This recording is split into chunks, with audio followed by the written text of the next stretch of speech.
To check your transaction history on your Apple ID, follow these simple steps.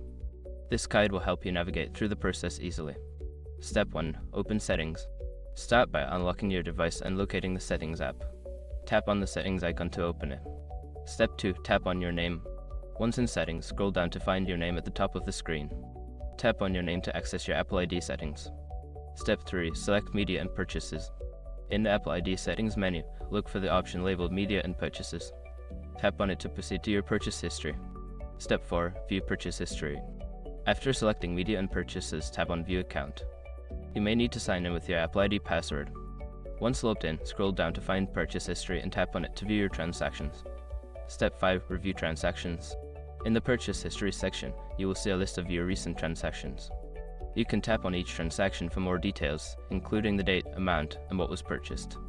Now you know how to check your transaction history on your Apple ID.